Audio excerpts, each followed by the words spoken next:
নমস্কার স্যার। সৎ সাহেব। আপনার নাম? মনোজ দাস। আজকে একটা ভিডিও রিলিজ হয়েছে বেঙ্গল ডিকোডে। ভিডিওটার নাম হচ্ছে দয়ানন্দ সরস্বতীর পর্দা ফাঁস। এই ভিডিওটা দেখলেন? হ্যাঁ হ্যাঁ, দেখলাম। এই ভিডিওতে ওনাদের আর্য সমাজীরা বলতে চাইছেন যে ওনারাই একমাত্র সনাতনী, বাকি কেউ সনাতনী নন। এ বিষয়ে আপনি কি মন্তব্য রাখবেন? দেখুন, সনাতনী মানে হলো যে সনাতন ধর্মের যে আমাদের শাস্ত্রগুলো আছে তাকে যারা ফলো করে, তাকে যারা মানে, তারা হলো সনাতনী। কিন্তু আর্য সমাজ তো শাস্ত্রের সবসময় বাইরে কথা বলে। আমাদের যেমন আমাদের শাস্ত্রে বলা হয়েছে অবতারদেরকে মানা হয়, এরা বলছে অবতার বলে কোনো কিছু হয় না।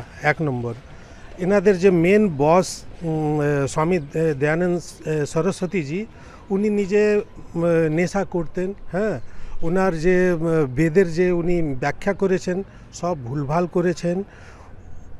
উনি তার মধ্যে 24 বছরের মেয়ের সাথে 48 বছরের ছেলের বিয়েরকে যুক্তিপূর্ণ কথা বলেছেন যে এটা ঠিক, আর অনেক কিছু বলেছেন যেটা বলা যায় না। হ্যাঁ, আর ওনারা বলছেন যে সত্যার্থ প্রকাশ যে বইটি দয়ানন্দ সরস্বতী লিখেছিলেন সেই বইটি বেদ প্রমাণিত। একদম ফেক কথা এটা। হ্যাঁ, আর যে পড়বে সে নিজে রিয়েলাইজ করতে পারবে যে এটা কত মানে পুরো পশ্চিমের ব্যাপার, এত উল্টো কথা এটা। ওনারা বলতে চাইছেন যে একটা মেয়ে বাচ্চা হওয়ার পর সেই মেয়েকে সেই বাচ্চাটাকে 6 দিনের জন্য দুধ খাওয়ানো দরকার আছে। হ্যাঁ, মায়ের বুকের দুধ, তারপরে বন্ধ করে দেওয়া উচিত। কারণ ওই মায়ের শরীর স্বাস্থ্য এবং পুষ্টি সৌন্দর্য নষ্ট যাতে না হয়। এই বিষয়ে আপনি কি বলবেন?